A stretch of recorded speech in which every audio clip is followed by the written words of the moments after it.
Hello and welcome back to my YouTube channel. My name is Kate and I make videos about books and bookish things, and today I'm getting through my pre-university filming to-do list so that I can talk about all the stuff that I read before I went back to university, because otherwise it's going to be on my mind and I'll have it in the back of my head going, make a video about it, talk about this. And then by that point my head will be so full of educational mush that I won't actually be able to do the books I want to talk about some justice.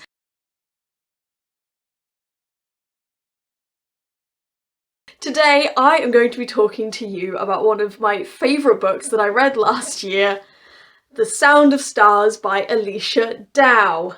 Now, oh that rhymed.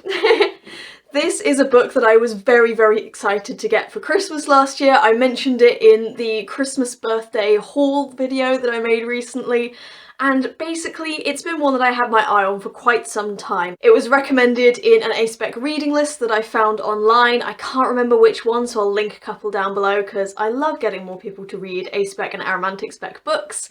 But it caught my eye, I was interested in reading it, and then I got it for Christmas, so I decided to treat myself on my birthday, that being the 30th of December, because although we weren't technically in a UK lockdown at that point, you know how the global situation is at the moment. The UK is doing especially badly, and I thought having friends over would be irresponsible, so I decided to call people in the evening, and during the day I opted to just read. But I really enjoyed this book. Would I give it a very high quality rating? Probably not. However, would I say it was one of the most fun, engaging and creative books that I read last year? Absolutely. And so today I want to talk about this book, why it's so good, and just the fact that the vibes are there. So, what is this book about? The Sound of Stars by Alechia Dow follows a world in which aliens have invaded Earth. At the time at which this book begins, aliens have had control over Earth for 2 years, and so the book opens with Janelle, or Ellie, who lives in a monitored building in New York, and she runs a black market library, essentially. Under the Ilori, these alien overlords, all art has been banned. Books, music, all efforts at creativity are gone, because the Ilori recognise that humans that create can connect, and humans that can connect can rebel. So Ellie, as a final stand against the Ilori, runs her secret library in her building, giving books to the people who need inspiration and warmth and love at these very difficult times. However, her collection of books is discovered by Morris, a lieutenant in the Ilori command, who knows full well that books are banned and so the human hoarding these should be punished with death. However, Morris is not like other Ilori. Far from being the emotionless void that all other Ilori strive to be, Morris is emotional and pretty comfortable with it. In fact, he really likes music, a human oddity that he otherwise hasn't encountered much of.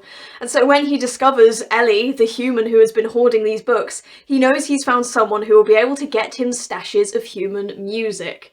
So a very uneasy alliance begins between the two as Ellie balances her distaste and dislike for the Ilori with the knowledge that she is safe so long as she keeps Morris's mutual secret. However, shenanigans happen, Ellie's book stash is found out and she is taken to be executed. At the last minute, Morris swoops in and saves her, and so the two trek across post-invasion America trying to pull together the last pieces of a puzzle that may be able to relieve Earth of its alien commanders and help establish a new way of life, but only through the power of music, of books, and Ellie and Morris's growing feelings for each other. I feel like this book just sounds fun. I feel like whoever I describe this to will go, that sounds fun, or that sounds cool, regardless of what their taste in books is. The premise just of an alien invasion and using books and music as the one holdout against this incredibly dark time is such a relatable and human urge, and a really beautiful thing that most people would be enthused to think or read about. And secondly, Here's why I think this book is so good, regardless of a few nitpicky plot points or the fact that, yes, it's slightly contrived, it's slightly obvious, you know, it's YA sci-fi. Here's why I think it works. This book felt the way that reading fanfiction does for me, and I say that as a massive compliment. Let's just think about what fanfiction is. Fanfiction is fiction written by fans of something. You know, usually they are fulfilling what the creators of the original work it is based on failed to do, whether that's character relationships or exploiting different connections or places or any of the aspects that people enjoyed about the original. It is exploring that to a greater capacity so that people who love this thing can love it even more. This book felt that way. It felt like it could be fanfiction of a bigger work in that it fulfilled so many good things. The relationship between Ellie and Morris was well done. The world building was so creative and exciting that it didn't matter to me if it was a little thin in places or if the plot got a bit carried away at times. None of that mattered because the root premise is of this story of hope and fun and love for artwork, and it felt exactly like the kind of work that someone who is a fan would write about something they love. That's what I think this work nailed, was just the excitement and pure joy of reading such a creative, inventive premise, and reading about such lovable, brilliant characters as Ellie and Morris as well. In that way, I think The Sound of Stars is an excellent book. It fulfills all the feelings that I wanted it to fulfill for me, and so although I could give a more balanced, I suppose, review and talk about the things that didn't work or the things that even through my enjoyment stood out in my mind as, come on now, really?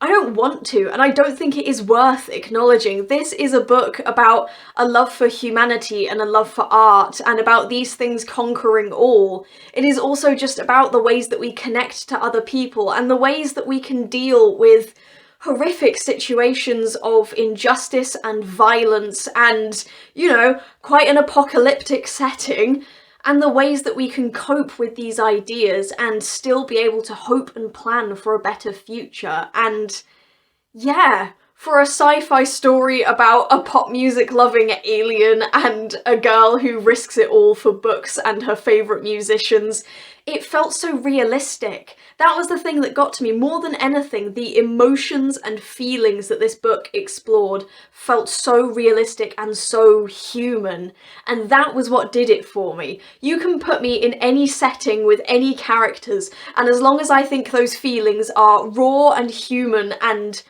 honest in how realistic they are, I will probably think it's great. Books grounded in human feeling are my absolute favourite, and this book gave it to me in spades.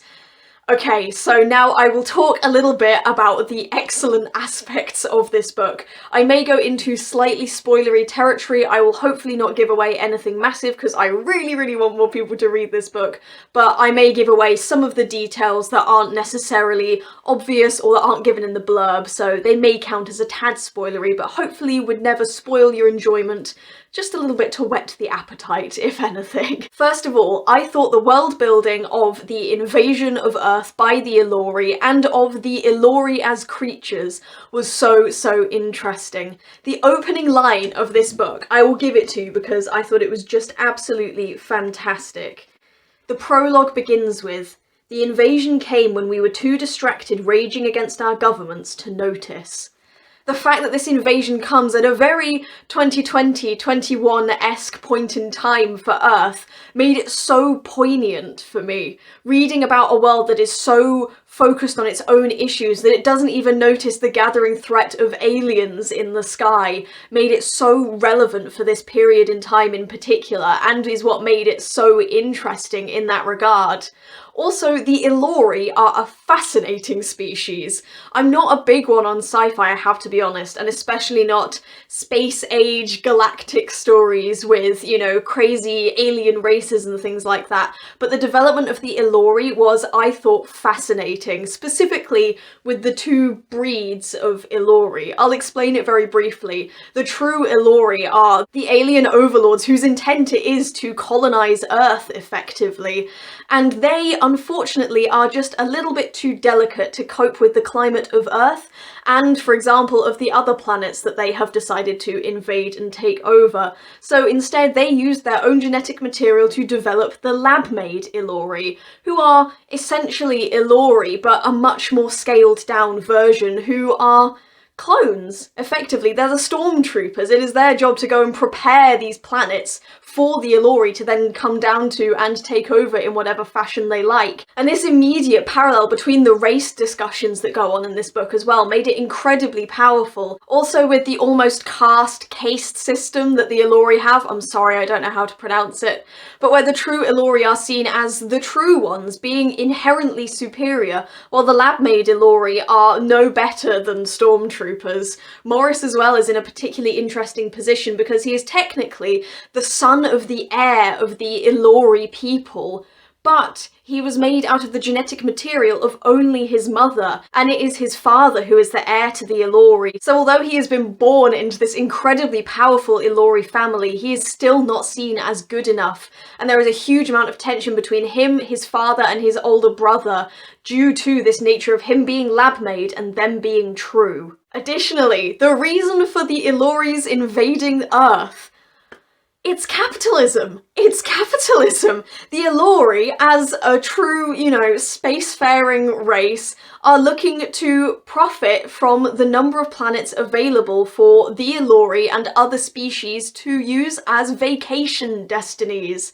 They want to take over Earth so that they can cleanse it of all the things they don't like about humans, and then allow Ilori and other space creatures to essentially implant themselves into human minds to experience Earth as the locals do, which was mad and disgusting and also so realistic. If we just think about what the billionaires are doing in space right now, how much further is it until we're into space vacation destinies with taking over planets who we don't know anything about in order to create these locations for people to go and have fun in? It felt way too real and also really showed the injustice of the situation.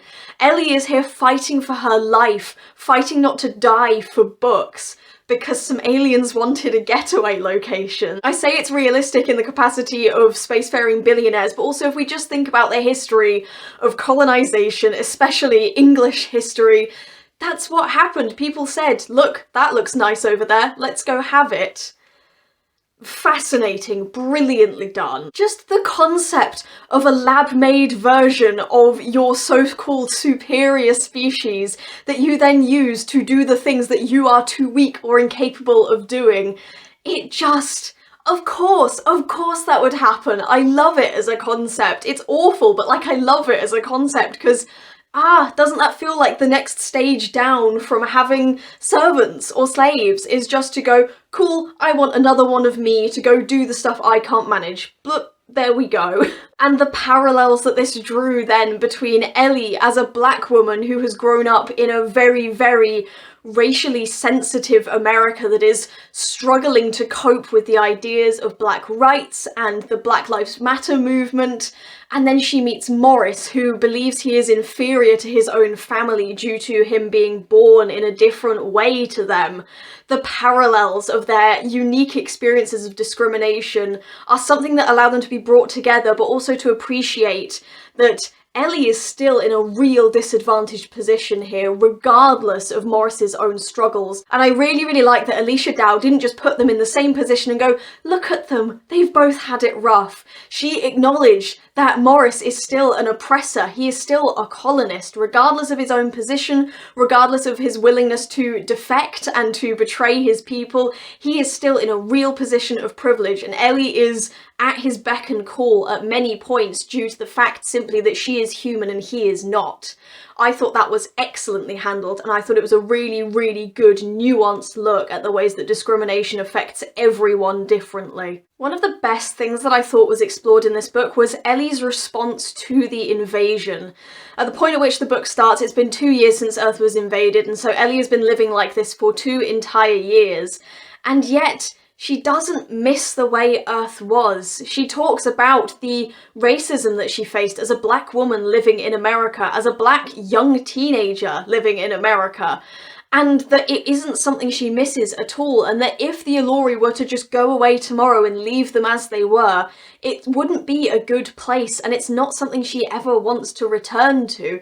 I thought it was a really, really interesting look, because it's so easy in these stories of dystopia to look at the world as it was before and go, I wish we had that back, but in this way, Ellie really acknowledges that Earth's messed up. The fact that she is almost willing to sacrifice her fellow humans in a way by saying, I don't want the old way back, was so telling and so interesting. Not least because, now this is a small spoiler, Ellie is almost killed because it is a racist neighbour who had been racist to her before the invasion happened, who sees her exchanging books and music and tells the Ilori guard about it. The parallels with other moments of human oppression throughout history, and just that is what instigates the entire adventure, essentially, for Ellie and Morris, is this racist neighbour trying to have her killed because he knows he can do it. I thought that was phenomenal and such an interesting look at human connection and the ways that we relate to each other, because Ellie and this man are essentially in the same boat. They are both being treated as prisoners and as slaves by the Ilori, and yet he still exercises this smidgen of privilege he has by choosing not to look away when she is doing something that could get her punished. In this way, I think one of the most powerful and inspiring themes this book had was Ellie's journey of going, I don't want the old world back, so I won't bother to fight for a new one, to accepting that just because things were bad before doesn't mean they will be bad in the future, that she can have a hand in building a better world. It was so beautiful to see her talk to Morris about how awful Earth was before the invasion, and for him to encourage her to think about what can be done and to think that they are working together to build a new world and it doesn't have to look like the old one did. This idea of not repeating the past in the future was so powerful, and it was such an incredible journey for Ellie to go on as a protagonist and as a heroine in that way. I'll just talk about Ellie a bit, shall I? Ellie is an incredible protagonist. I adored her so much. From the very, very early chapters where you see her negotiating this little taboo library with the other people in her building, to her being sarcastic, to her dealing with her friend having hopeless crushes on popular boys in spite of this situation, and her snark and sarcasm in regards to that, to her being unabashedly large and black and queer, and being excited by the worlds in her books and knowing full well that that is what got her through the difficult times in the past, and so hopefully it can get other people through these times now, was incredible. I adored her as a character. Also, a very, very nuanced thing that this book included, which I thought was excellent and that I don't think I've seen done very much anywhere else, is that Ellie is acknowledged to have 2 major conditions that need medication: hypothyroidism and anxiety. She hasn't been able to access her medications since before the invasion because it very quickly ran out and there are no ways to get a hold of it anymore. Not least because the Ilori want humans to be docile and easily manipulated. They are developing a drug that will allow them to implant themselves in the human brains to experience the vacation destiny of Earth as it once was perceived by its residents. And so Ellie being tired and sluggish and not at peak performance is actually what they want. The ways that this book therefore dealt with ableism and ableist structures was really, really interesting, and especially when she got to the rebel camp and there was a woman who was able to give her access to these things that would make her more capable of fighting the good fight by giving her the medication her body needed to be in a better state of performance. I thought it was so interesting. Those human rebels as well, the moment in which Morris and Ellie end up kidnapped by human rebels and Morris is being threatened with being killed or shut down, and Ellie is trying to fight her way out because she knows they have better things to do outside this encampment than if they stayed in it, was so interesting. The exploration of the ways in which humans and individuals cope with these awful situations was such a massive theme throughout this, and it was really, really interesting when we have seen Ellie and Morris be kidnapped by the Ilori and the way they are treated there be so similar to the way that these human rebels treat them. Interesting is all I will say. But especially with the signs of hope that she sees. You know, I mentioned about her journey believing that there is a world worth saving and that she can create this new, better world in the old one's image, comes especially from a moment in which she and Morris escape from the human rebels and a human woman with her child lets her leave. She has the opportunity to stop her, and in fact they believe that Ellie and Morris are dangerous because they are attempting to seek out the Ilori in order to be able to put Morris's plan to end this invasion into action. And yet the woman lets her through and Ellie sees hope for the first time in a really long time.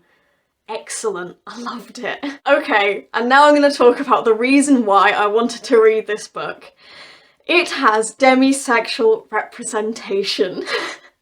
Do you know how hard it is to find books about demisexual people, demisexual characters, even demisexual aliens and robots? It is so hard, and it is such a nuanced experience that I haven't been able to find even just in straight up asexual literature. Asexual stories don't really share my experience as a demisexual person, because it is a very different thing to experience sexual attraction, albeit in a very, very ace way. And so to find a story, finally, where there were characters like me, feeling it like me, and to see a love story that felt so genuine to my experiences was absolutely incredible. Ellie says very early on that she identifies as demisexual when she's talking to her friend who has a crush on a popular boy, and then when she meets Morris and they end up talking about human relationships and sex, she says, "I'm demisexual. I don't feel a sexual attraction until I am emotionally connected to someone. It is physically impossible for me to feel that way until I have reached a state of emotional connection." And Morris says, "I think I'm like that too. I know what you mean." Two demisexual characters falling in love with each other. Incredible, incredible. You never see, like, you wait, it's like a bus, you wait all day for one and then two show up at once, but it was so beautiful to see this relationship developing, for it not to be insta-love, for there to be the moments in which Ellie's attraction to Morris peeked through before coming back into itself, the moments in which Morris tried to instigate moments of intimacy or connection and she went, no, I'm not ready for this yet. And Morris asks for consent. Morris asks for consent so much, and it was awesome. I know we shouldn't give credit for doing the bare minimum, however, Morris is such a polite young man, and I feel the need to just appreciate one of the abilities that he has as a lab-made Ilori is the ability to project his voice into people's minds, and he doesn't like having to do it to Ellie, but he does have to on occasion. So the few times, for example, while they're in the restricted building in New York where she has been held for a significant period of time, if he wants to communicate with her from across a room, he can't actually talk to her as an Ilori lieutenant. But he asks for permission. In her mind, he says, "Do you mind if I talk to you right now?" And she gives subtle nods from her position on the working conveyor belt. And so then he does. But he does this every single time. And the one time he has to project his voice into her mind and she cannot give consent because they are in a very, very life or death situation. In fact, she is on the verge of death. He apologises. He says, "I'm so sorry for having to do this. I hope you can understand." And then beams his instructions into her head. And I loved it. He's such a gentleman, he's so thoughtful and compassionate, even for someone who struggles to show his emotions because being raised as an Ilori means that's not what you're meant to do. It was excellent. Also, the fact that their relationship is built on their mutual adoration for books and for music. It was so endearing. Their whole relationship, you know, from their first meeting, begins with books. Morris spots Ellie coming down to the mattress in the basement where she has stuffed all of the books she was able to keep. And he finds The Hate You Give by Angie Thomas, and he reads it cover to cover that night and goes, "This is why humans think these are worth keeping a hold of." And so he talks to her, explains his dilemma and that he wants music, and she goes, "I hate you, but I understand." And so when they are on this massive trek across America in a stolen car, there is nothing for them to do except to plug in the couple of iPods that Ellie was able to steal, listen to the music. She recites the stories that she keeps in the books in her bag. She tells him the Hunger Games, she tells him the Secret Garden, all these other classic stories that have given people hope across generations. These are what they talk about in these long, long stretches of time where they aren't in immediate danger and they just have hours to kill as they drive across America from New York all the way to California. And it gives such value to these pieces of media. In particular, Ellie reads YA fiction for the most part. She reads young adult books, she reads the things that aren't seen as great works of literature. And Morris likes pop music. His favourites are David Bowie and Prince and Queen, but he also listens to the teenage boy bands that Ellie enjoys listening to as well. There is no room for snobbery in this story, for viewing one form of art as better than another. It's all about just connection and sharing stories and enjoying talking about these things. They relate to the characters in the books they adore. In fact, my favourite moment, which I don't know if it's a spoiler, you know that this is a love story going into it. The moment where Ellie and Morris kiss for the first time, Ellie compares it to the first kisses of numerous couples that she read about in books, and she lists real fictional couples. One of the ones that I recognised was Wylan and Jesper of Six of Crows. And it's incredible to see these stories acknowledged as being as meaningful and powerful as they truly are, and not looked down on because of the genre or categorization that they are a part of. Ellie and Morris bond because they are passionate individuals who love art. The final twist at the end, the way that Morris has found to save humans from this invasion, I will not spoil, but I will just say that it involves music. Music being the saving grace for humanity, as being their final hope for overthrowing this invasion and being able to start life once more.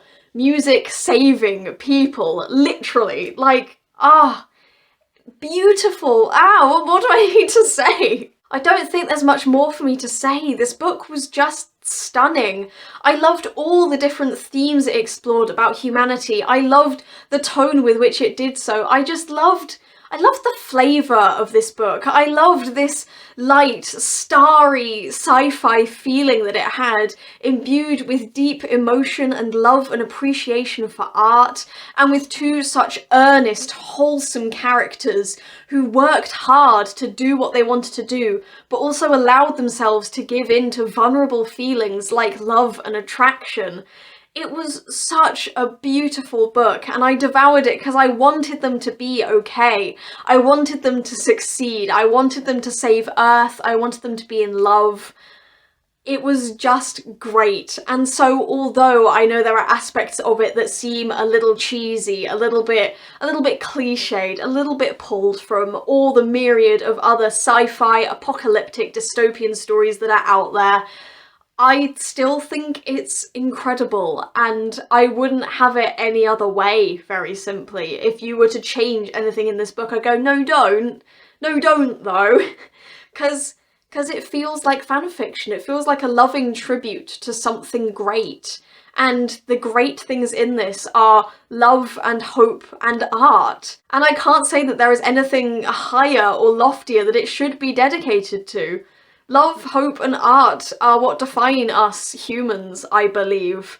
And yeah, what more can you want? I get you an alien like Morris is all I can say. He's an absolute icon. I love him. I love Ellie. I love so many of the characters in this book. I love the adventure. So there we have it. That is my jumbled, enthusiastic review of The Sound of Stars by Alechia Dow.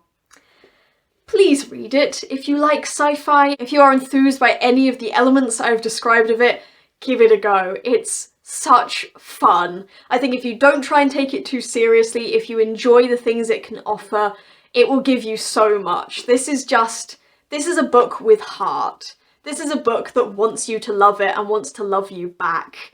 And yeah, I hope more people give it a read, because I'm pretty sure this was Alechia Dow's first novel as well, and just what an impressive creative debut. Phenomenal. So, thank you very, very much for watching. I hope you enjoyed this video. Please give it a like if you did indeed like it, and comment down below.